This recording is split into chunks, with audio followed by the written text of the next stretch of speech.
It's fine, and we are live already, so we will start with the episode of today. All right.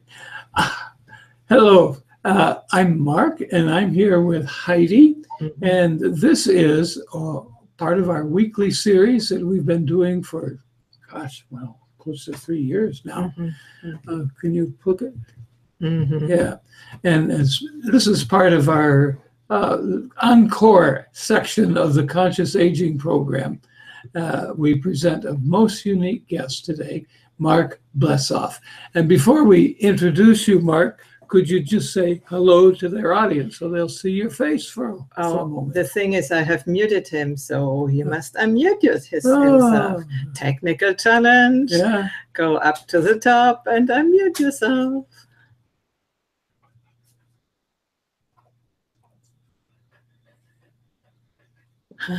Echo. He found it. Say hello. So. Okay. So you started off, you threw me a curveball. Oh. I'm sorry, there were some background noises, and so I didn't want We're not smart enough to do that on purpose, so don't worry. All right. Well, hello. I can hear you. I hope you can hear me now. Yes, we do. We do. Okay. So, Heidi, would you tell people how to comment or any other thing you want to tell them about the mechanics? Case you are watching on YouTube, please go to the wisdomfactory.net and click on live streaming, and this will bring you to the page, to the event page, and there you can write your comments and your questions, and we will bring it over and ask them or let Marc know what you have written, and then we will weave it into the conversation. All right. Okay. So we here at the wisdomfactory.net thought we had covered just about every aspect of growing old that we could imagine when along came Marc from Chicago with yet another perspective to consider. As a 30-year criminal defense attorney, now retired, he spent some 24 of those years as an assistant public defender. His interest in the welfare of inmates has continued since then, looking at some of these same defendants as they grow old and face perhaps even the prospect of dying while still incarcerated. So what's the same and what's different about growing older in prison? Should we be more concerned about the fate of these men? If so, how do we avoid being unrealistically, let alone idiotically compassionate for them? What's the intelligent road to take between these extremes? So these are the questions we will ask you. And I find it, Marc has written this introduction, I find it remarkable that he says, are we concerned about the fate of these men? So my question, is it only men, or is it more men than women, or just, I'm a woman, and I'm wondering if you have experience with both, or are you mainly working with men? Let's begin in this way. Okay, well, and thank you very much for having me as a guest. I appreciate it. And as I represented all kinds of people, men, women, mostly younger, and mostly people of color, but not totally. And so my experience in that aspect, in that career, was quite varied. The particular workshops that I facilitated in the prison, it was a men's prison, and so the group was all men. I facilitate conscious aging workshops. It's a program put together by the Institute of Noetic Sciences, IONS. And actually, most of the participants in my workshops outside of the incarcerated are women, or have been women. And I think most of the facilitators in the IONS Conscious Aging Workshop Program are, in fact, women. And that was an issue that came up about a year ago one of the creators of the program raised that with me, since I'm a man, and asked for my thoughts, and maybe we could address that, not as a problem, just as a fact. And then the opportunity to facilitate the workshop program at a federal prison came across the table. And so I responded to that, knowing that it would be all men, so that would be new. And just as an aside, I put together an all men's conscious aging workshop program in my hometown of non-incarcerated. And I ran them parallel to each other just to see what might pop up. And so that was a very interesting. So the male-female issue is sort of underneath this, but this was all men in a men's prison here in the United States. Okay, thank you for that. Yeah. Mm-hmm. So this is extremely interesting that you did 2 workshops and you have a possibility to compare men in prison, men out prison. So yes. Go ahead, tell us what you found out. We want to know, yes.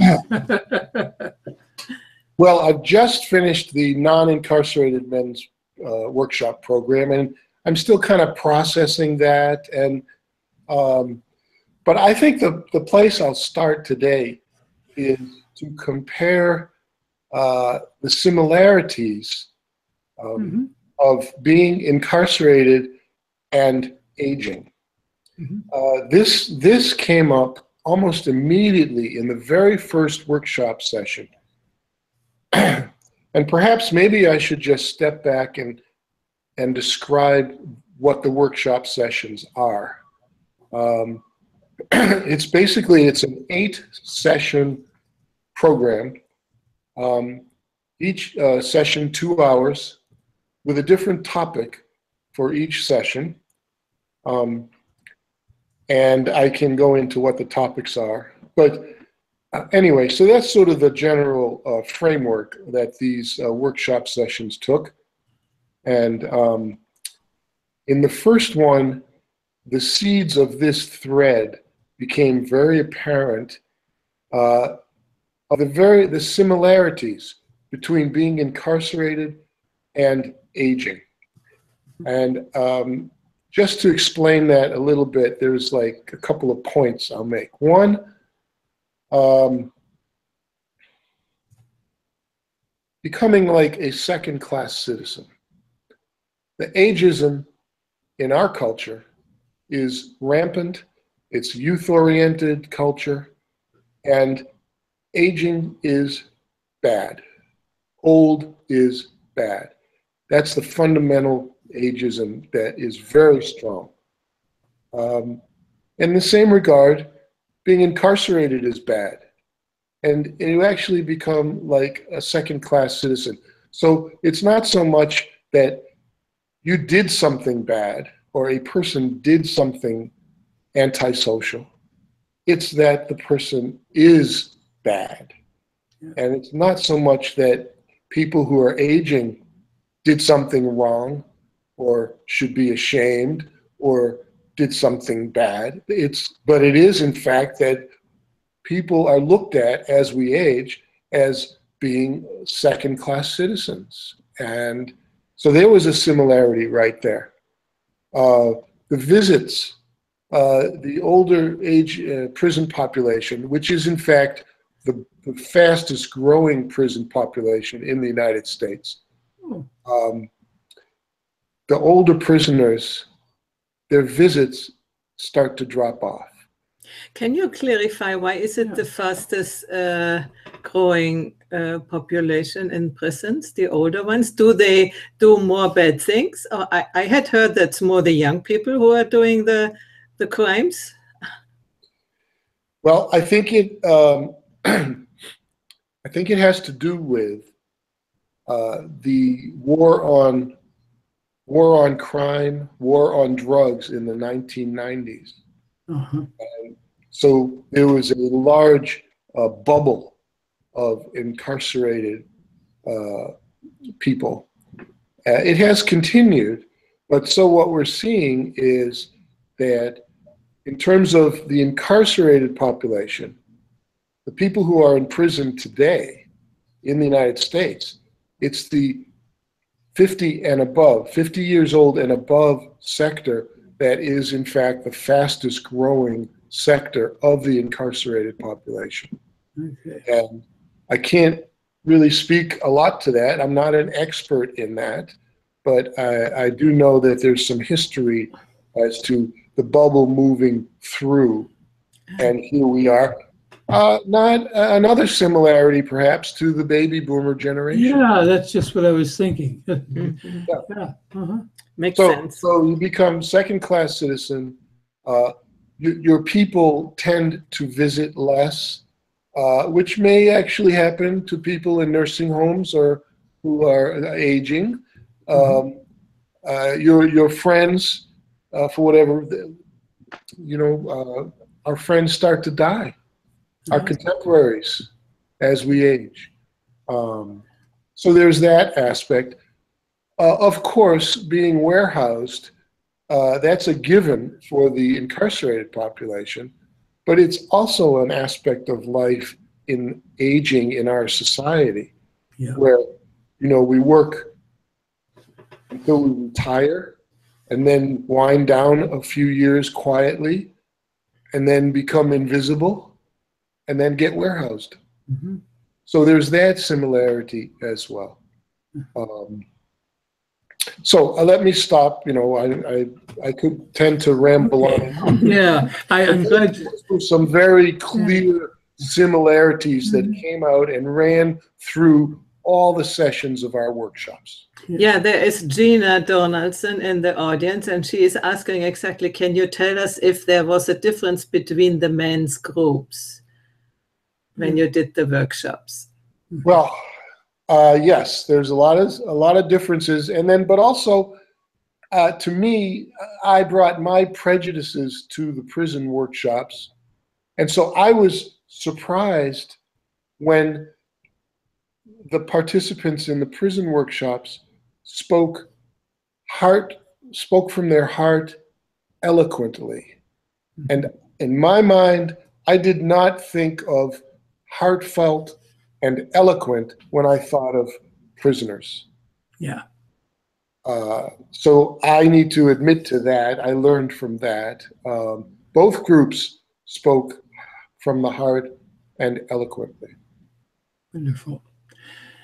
Going back just to the previous remarks you were making, I have, of course, I should say, we both have undertaken this weekly project of conscious aging as part of our reaction to that not wanting to be warehoused, to not becoming invisible, but to bring out so many aspects of growing older that most of which we didn't think about before we began the series, just the very obvious kinds of things. And so we're busy, more people know us now than ever. Yeah. And how is it for you? Is this doing these workshops, has that the same function? Yes. I have been doing a lot of changing over the last 3 years from when I stopped practicing law.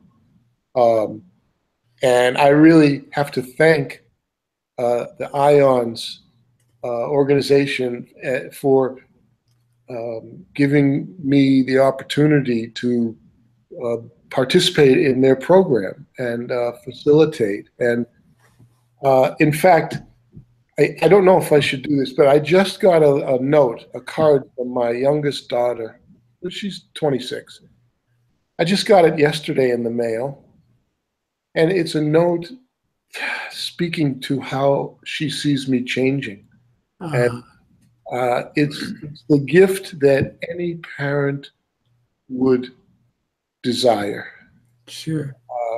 So without going off topic, let me say that, yes, I have experienced what Mark was referring to, that this, and people are very hungry to talk about this, which you know probably better than me. This touches something. When you raise it, it's like the switch goes on and people go, right, I never thought of that. Mm-hmm. And the ageism, the internalized ageism that we bring to ourselves. Anyway, so I agree with what you were saying. I've experienced that personally, as well as in facilitating the workshops. Yeah. And so coming back to prison, and people are probably even more alone than they are in normal, what did he say? Civilian life. Yeah, when you are warehoused as an old person. Could you tell us a little bit about the special or particular perspectives these people have on getting older, the fears, the expectations, or even when we talked before, you said, why are they still in prison? Do they have a chance to get out? Yeah, the people in the prison group ranged in age from late 50s, probably 4 or 5 through their 60s, another 5 or 6 through their 70s. The oldest person in the group was 83. And I did not ask why they were there. I did not ask how long they've been incarcerated, and I did not ask them how much longer they were scheduled to be incarcerated. I didn't, you know, I didn't think that was, I wanted to treat them like I treat everybody. And in trying to do that, I discovered some of my own prejudices, as I mentioned. And in fact, when this was started to, we talked about doing these workshops in prison. Originally, I was going to do it once a month because it fit my schedule to travel to this area. And then I started thinking that, well, all my other workshop programs are once a week. And the group dynamic is definitely different if we meet once a month than if we meet once a week. And I realized, well, if I'm going to treat people like everybody, then I got to do it once a week.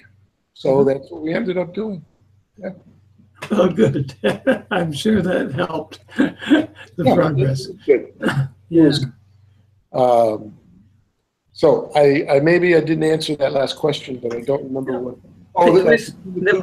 What specific problems they have, which might be a little bit different from people who are outside prison. Well, let's see. One reason that this workshop program in the prison happened was because one of the reentry program coordinator in this particular facility found out about the IONS program and thought, gee, this would be good for the inmates here in the facility where he works.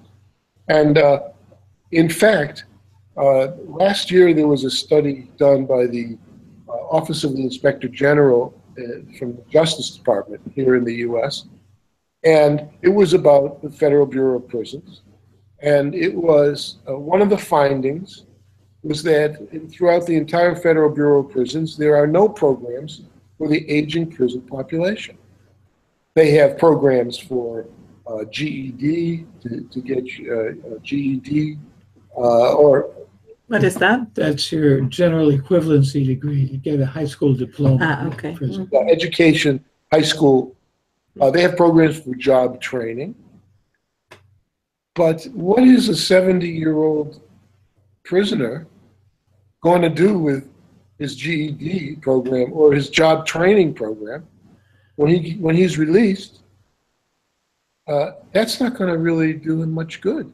So that's one problem that's facing the incarcerated, the aging prison population in the federal system, but I am assuming that at the state level as well, we'll find the same thing. One interesting thing, as I said, the two men's groups, whether incarcerated or not, shared from their heart. And I think it's easier. In fact, the final session in the prison workshop group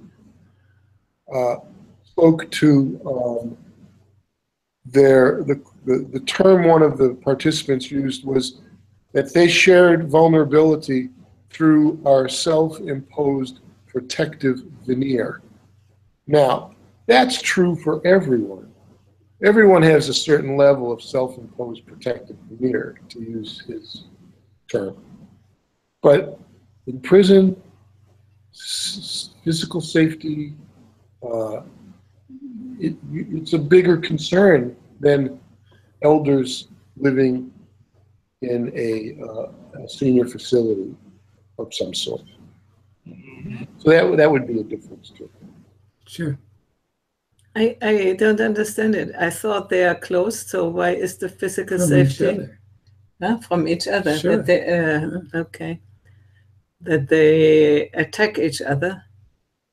Well, there's an additional level of safety concern in prison that you don't find in an elder facility or a nursing home or a senior facility. All these terms, I don't like those terms, so that's why I'm sort of using quotes to use them. You know, we don't really have the language yet that we need, and we need to develop that. Yes, we do. Does it depend on the fact that in prison there are not only one age group, but all age groups from 16 to or 15 to 18? Oh, okay. I hadn't thought of that, but yes, I'm sure that's a factor. I'm sure it's a factor. There is a community that develops in prison. Because where humans are, we develop community, but it's shaped by the surrounding conditions. And so, yes, I think maybe different ages would impact differently. Yes. Mm-hmm. I imagine that there might be even more ageism in this environment. Are you aware of that? Well, my knee-jerk reaction to that question is no. It's pretty much ageism across the board. Yeah. Both the community as well as the internalized. Just like all the other isms, I guess, huh? Yeah. Yes, exactly. I was thinking, I'm sort of going around with my ideas. Could it even be the other way around, that the young criminals want to learn something from the old ones? I don't know. Just you know, I have some assumptions on that, but I can't really speak to that. I have been in and out of jails and prisons for 30 years visiting. Yeah. I have never been incarcerated, and that is a big, big difference. So I can't really. Yeah, this is all assumptions we have, ideas we have. Yeah. So when we talked about, when we did the trial session, you talked about that the probability that these old people do something bad in their lives still is very low, and that the cost to keep them in prison is extremely high. So the question is, why aren't there programs to teach them how to be outside of prison and live a life outside of prison? Wouldn't it be better for everybody, for the state because it costs less money, and for the people because they are a little bit more self-sufficient? Yes, and in fact, that report that I spoke about earlier, it was last year, 2016, and done by the Office of the Inspector General. Another one of the findings in that report was directly to your question about the term is recidivism. Sure. Or backsliding, repeating. Okay. Yeah. So, and it's just a factual, it's a fact that the older prison population, the risk of recidivism goes down dramatically. And this is, in the report, it spoke about 50 years old and above. And so what you said was exactly what was commented on in the report. It was that not only is the 50 and above age group the fastest growing incarcerated segment, but it's also the most expensive incarcerated segment population. And the recidivism rate goes down. So it only makes sense to save money. Of course, it has to be looked at one case at it, one person at a time. But that's what was suggested in the Office of the Inspector General's report, was to address that, to address those facts and change policy to reflect reality. Now, that was starting to happen. I'm not sure if that's going to continue under the current administration here in the United States. Yeah, that's a doubt. I want to acknowledge or ask you a question which Gina Donaldson asked. She said, what needs or can be met to deal with ageism in prison? What did they ask for, if anything?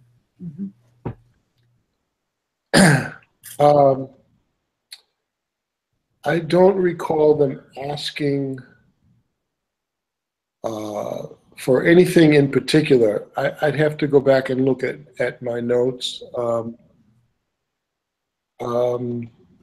This was focused, these workshops were focused not so much on the ageism, although that sort of runs through everything that I do these days, because I'm very aware and sensitized to that. Yeah. The ageism inside, I'd have to think about that a little bit more before I could answer that knowingly at this point. But they spoke more about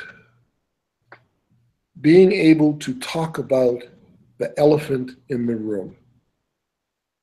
And what was that? What was the elephant? The elephant in the room is aging and dying. Yeah. It's something none of us talk about. Well, you, of course, you're addressing that and trying to expose that elephant, and a lot of people are trying to do that these days. But that was more, they felt almost grateful at the end of the program, the workshop program, that they were given the chance, or there was a space for them to talk about this topic. And one of the let's see, one of the quotes from the last session, we took some time to sum it up, and I wanted to get their opinion of the strengths and the weaknesses of the program, of my facilitation. And one comment I remember was that this one of the prisoners said, it's very, very noisy inside, meaning inside prison. People like to talk. It's like the only thing they can do. But this was a sharing group, not a talking group. That's well put. Well put. Yeah. Yeah. Right. Yeah. So I can't really speak about the ageism, but the ageism inside the prison mirrors the ageism that is rampant in our culture, in our community. So I'm going back to the fears. What are the specific fears these people have? Are they different than normal men in the other group? No. actually. No, they were very similar. People are people. Can you speak to it, what you found out?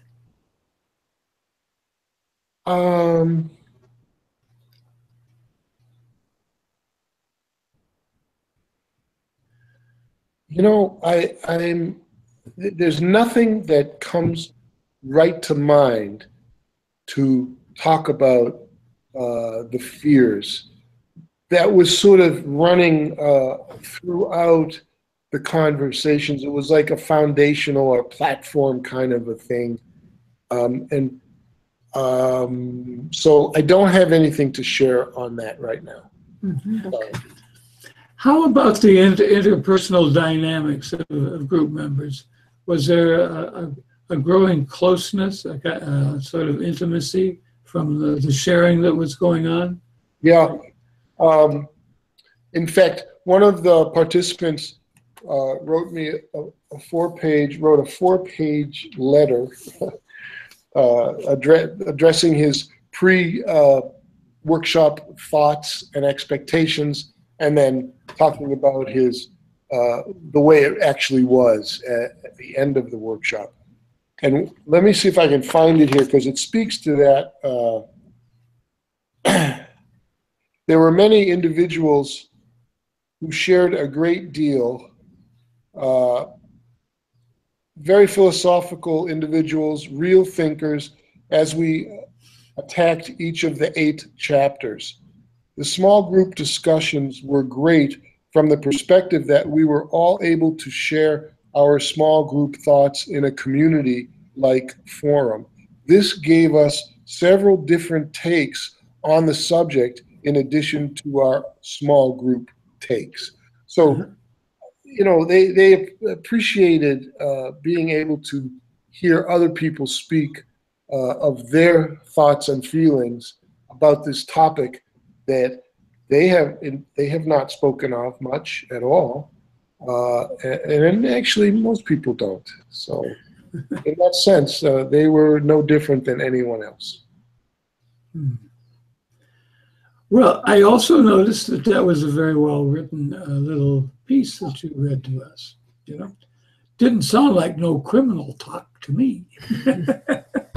So let me tell you two quotes that came out of one of the sessions.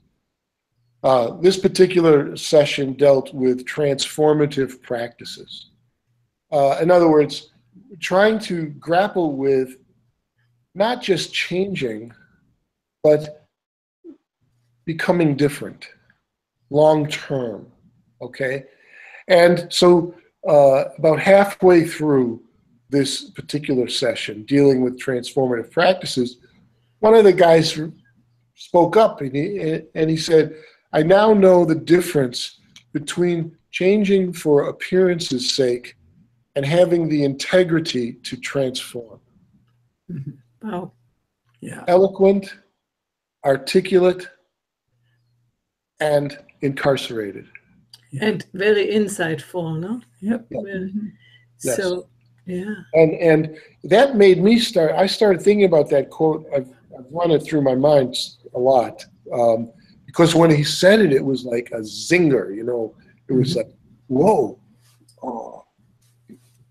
For a lot of different reasons for me. But that has a lot to do with ageism, is that we live our lives for appearances. We go on what's appearances, not the inside important stuff. And so when someone becomes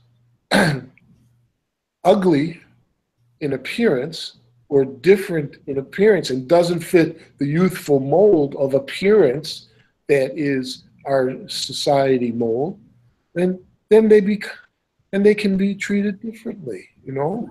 And he kind of got it, you know, appearance's sake versus the integrity, you know. I thought that was really insightful, like you said.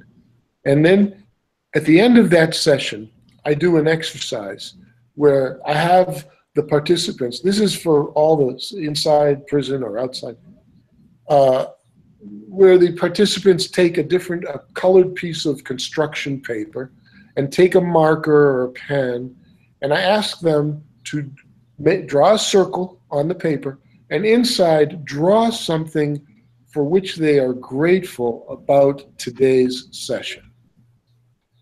And so that's what they did. They drew the circle, and then they drew something. Then we put all the pieces of paper on the floor in the middle of the circle of chairs. And they can talk about their own if they choose to. Not talk about other people's, but talk about their own.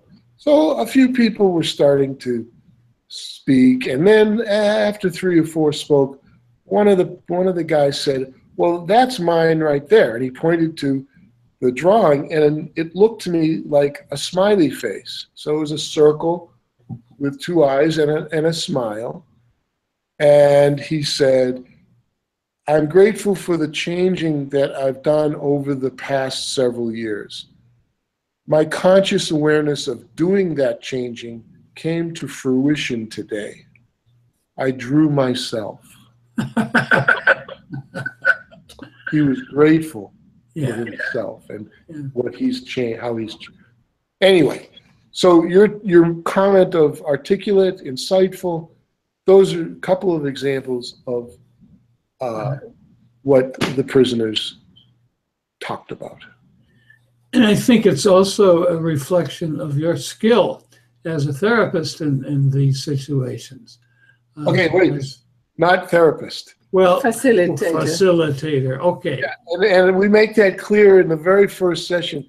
This is not therapy, okay? Mm-hmm. And I'm a facilitator, okay? Yeah. So yes, I feel like I'm learning so much from facilitating these workshops. People who participate, usually they all go away feeling they've gotten a lot out of this, but each and every time I get more than everybody else. Mm-hmm. So I'm doing well. They gave me some good feedback. I'm doing better as I go. And, there was one comment about that. In the last session, as we were summing up a little bit, one of the prisoners said, "We trusted you, Mark, and in trusting you, we could trust each other." Wow. And what I've learned over the last 2.5 years of facilitating these workshops is that the subject matter is actually secondary. The key thing is to help the group create a safe, sacred space. Sure. And then everything else happens. And the trust, you said it. The trust is, I think, the basic for transformation, no? For deep processes, that you can trust the other person and you can lose the fear and you can really open up your heart. And you said it so nicely that they were all speaking from their heart. So my question... Most of them were, and not all the time. Yeah. But so even in this cinder block facility where the doors don't open unless someone flicks a switch and lets the door open, behind barbed wire, there were the seeds of this safe, sacred space, even there. Yeah, and that leads a little bit to my question now. You said it is not normal programs like this. Will you continue? Mm-hmm. Will you stand up for having this a normal way of being? Even you said there might be some difficulty at the moment, but how will you proceed with this to help this population? Because I think we can always go to some workshop. They, as you said, there must be somebody to press the button that they can go out, and they won't go out probably and go to some workshop somewhere. So it has to be brought to them. And if nobody from outside is sort of taking care for that, they practically have no chance to continue with this work. So I'm wondering what you plan to do. the facility, the coordinator at the prison would love this to continue. I would like to continue this. I can't personally do it everywhere, that needs to be done, but maybe we could develop some sort of a training program. And IONS is very interested in continuing it as well. So right now we're summing up. We did a survey pre-workshops and post-workshops. So we are tabulating, trying to generate some data that we can use. So right now, we're also trying to write some grants to get some monetary support. So hopefully there will be some form of continuation. I mean, I would love for the Federal Bureau of Prisons to take this program and just run it all across the country. That's not going to happen, at least not anytime soon. But we can address that now that we've done one. Hopefully we'll be able to do some more. Okay. Well, getting some data together is a sort of thing that might be able to convince prison administrators, that there's some benefit to this. It may benefit the prison, not just the prisoners, for example.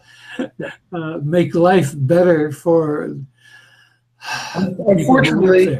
Unfortunately, what makes sense is not always what happens. Of course. Yeah, and then the prejudices, you were talking before about prejudices, there for sure people say, why should they have a better life in prison? They did blah, blah, blah, blah, and now they have to how do you say, to pay for the whole life, and they should have a bad life, no?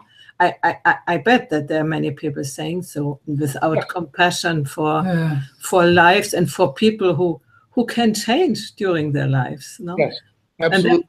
Now, let's not be naive, because people do bad things and hurt other people, or somehow, and I guess antisocial, let's say. So, there's got to be accountability, but within that context, everyone is doing the best they can, and an imperfect human being. Yeah, and what comes to my mind, you say they're antisocial. If people are able to do workshops like that and share in this depth, they are not antisocial anymore. So wouldn't it be the case to even do these workshops before people get 80 or something? Before age 80? So conscious aging for everyone. Yeah. Yeah, I think that's true, across the board, whether you're incarcerated or not. Of course, of course. And let's not be ageist against younger people either. Okay. No, it's only, for me, the capacity of people to change, even if they have done, for one reason or other, horrible deeds. They often are not even, how to say, they are explicable, understandable out of their own history often, and there might be people who really need to be closed away for the whole life. But I think humans have the capacity to change if they get the help, and if they want to. And if they want to, they can become completely different people. And, I don't think personally it's right to punish them for the whole life. I mean, that's not, keep them punish all the time. They have punished, I think, already. And then when they really change, and many devils have become angels, no? We know that from... Yes.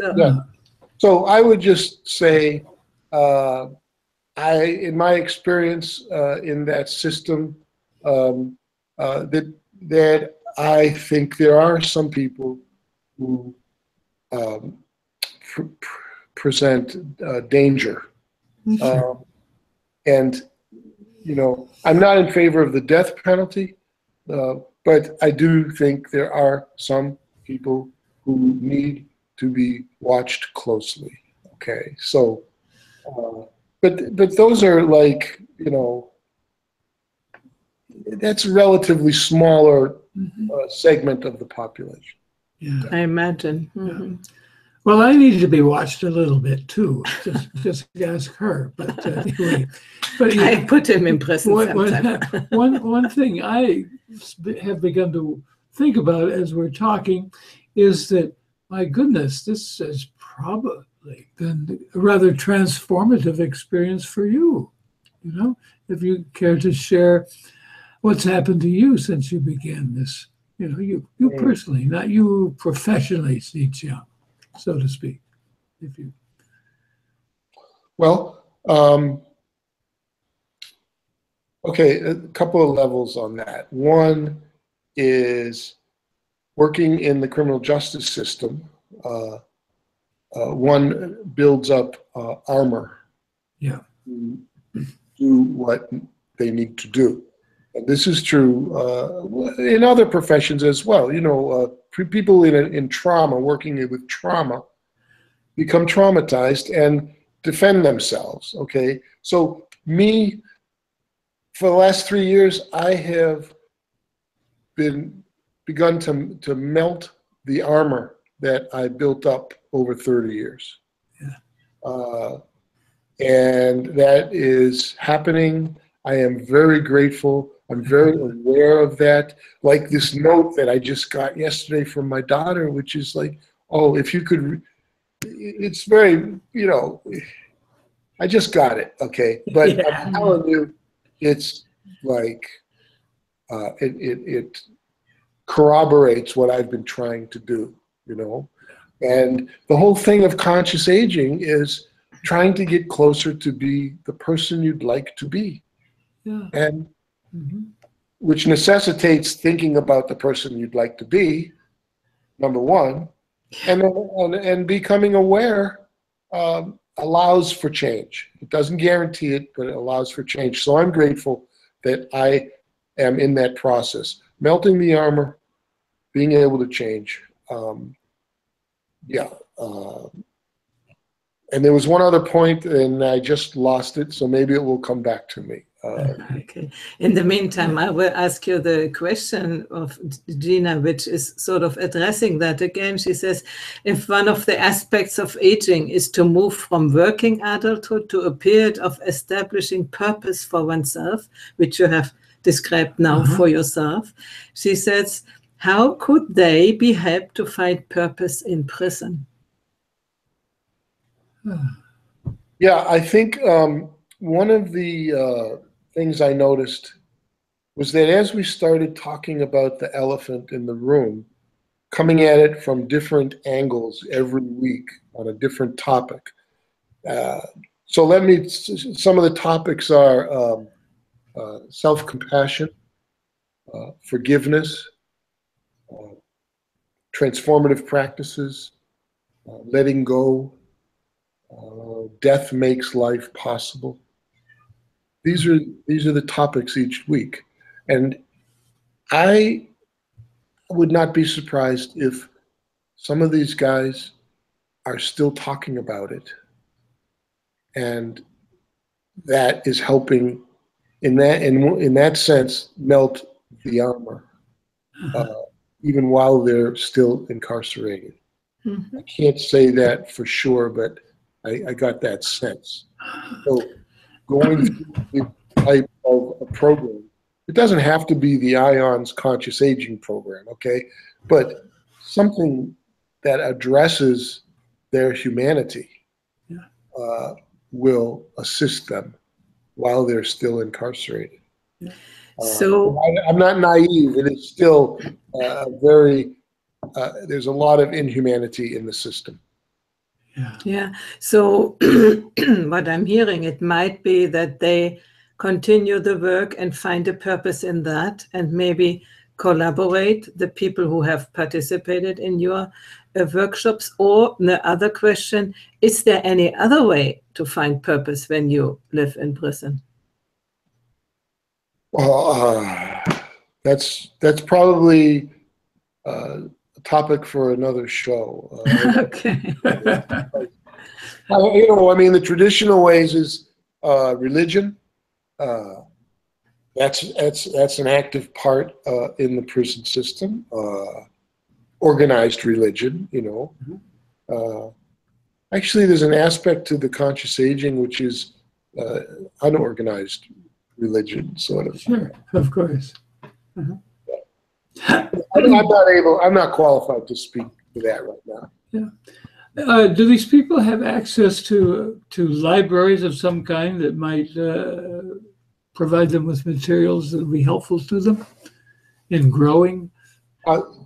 In this, most facilities have a library, but I don't know if the policy allows for, in particular, inmates to request particular books.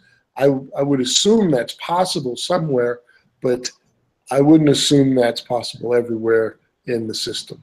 Sure. And they for sure don't have internet and can freely No, I couldn't bring my phone inside. Yeah. It cuts them quite a bit off of a possibility to learn about reality outside of the prison, isn't it? And as you age, you know, let's say you've been incarcerated 10, 20 years and you're aging, then I mean, it's hard for some older people to deal with the computer's technology. So you could, you know, multiply that 10 times somebody who's not even exposed to anything outside like that. So that would make it almost impossible for them to have a life outside of prison, because then they are out of what society is today. They are not used to it. It would be a shock. That's another whole thing. I was chatting with one of the participants, and this guy was probably 71. He walked with a cane, and we were chatting during a break, and he said, you know, I'm getting released in 4 months. I don't want to get released. Yeah. His people are thinning out. He has no place. He's got no health care. He's got medical needs. You know. That's the other side, no? Yeah. I had no response. What guy is that? Yeah. Okay. I don't suppose he has a choice about whether they let him go. Well, I suppose he could do something antisocial. Isn't that horrible? Oh, boy. Yeah. Oh, wow. Oh, this lets me a little bit speechless, I have to say. Yeah. Marc, I really thank you a lot. We are almost at the end of the session. And at this point, I don't know what you want to ask him, but I would like to ask you, what is the message you could bring to people who are not in prison, considering their, let's say, age mates in a facility like that? What could we do ourselves as older people to include them a little bit in our awareness? Because I didn't even think about it, let alone do something, you know. So what could you say what we older people could do for those older people? I think what you're bringing up is invisibility, that people become invisible. And it's more sort of normal that prisoners, out of sight, out of mind, prisons, you know, nobody thinks about that. But that's true for aging in general. Yeah. You know, older people become invisible. So if we're able to address that amongst us and be more empathetic and less prejudiced, then a side effect might be helping those in prison. Yeah. Would you recommend for people who have the possibility also in other countries to do what you are doing, and how would that work? I mean, going and do workshops for older people? Well, the IONS Conscious Aging Program, there's about 750 facilitators around the world. Excuse me.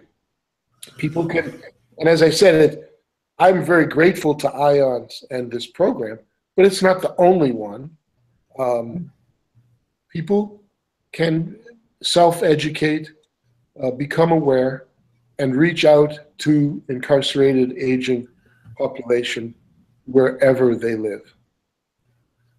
If the facilities, if the prisons are amenable, are open to it, then why not?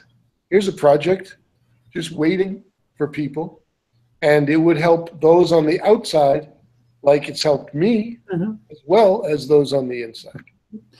So contact me and let's start a movement, fight ageism, and work in conscious aging in prisons. Can you repeat your email address so that we can hear it? Yeah, it's my name followed by the numeral 1 at Comcast.net. So it's MarcBlesoff 1 at Comcast.net. Perfect. Excellent. All right. And what would you like to? Well, I was just thinking, groups of people could take these things on as projects too. Sure. It's not just individuals necessarily. Sure. Sure. That'd be Yeah. be a great project Yeah. for a group. Yeah. And so before we ask you the last question, thank you to the viewers. There have been quite a few, and there hopefully will be in the future. Oops. And when, it happens. And if you watch in the future, go to the wisdomfactory.net/Marc-Blesoff, and there you can leave your comments.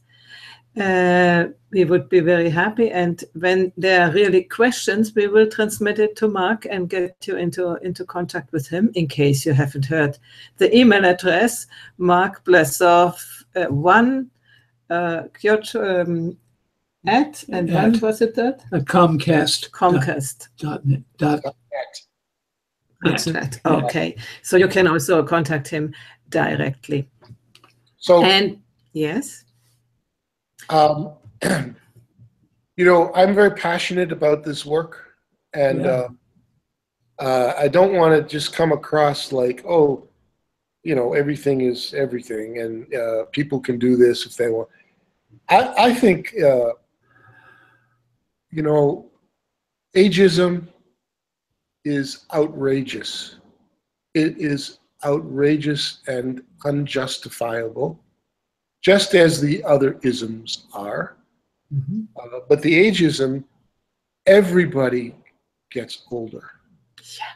And I don't want anyone to accept the way things are and the way our elders, us, are treated and the way we treat ourselves. This is not right, and it needs to change. Yes. I think this was a good final word. Yeah. Yep. That's our business too here. Yeah. Yep. That's why we are doing this. We are doing the Conscious Aging series. We began in November. And thank you. Yeah. Thank you very much for allowing me to talk.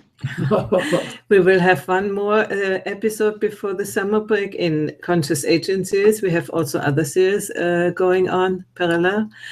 And we will come back in October with already 4 booked guests, speakers in the Conscious Aging series. So keep tuned and subscribe to our information letter at the wisdomfactory.net. You'll find there a form where you can subscribe.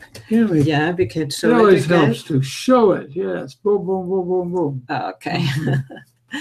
And so you get notifications when you want to participate in future episodes. So thank you very much for watching, and join us again. Thank you. Bye-bye. Oh, by the way, also YouTube, in case you find us on YouTube, subscribe to our YouTube channel. That would help us a lot to get a little bit more traction, because as you heard, this is a very important question, and whatever age you are just now, you will come there too, hopefully. Okay. All right. Bye-bye. Thank you, Marc. This was a great show. Thank you. Bye-bye. Very informative.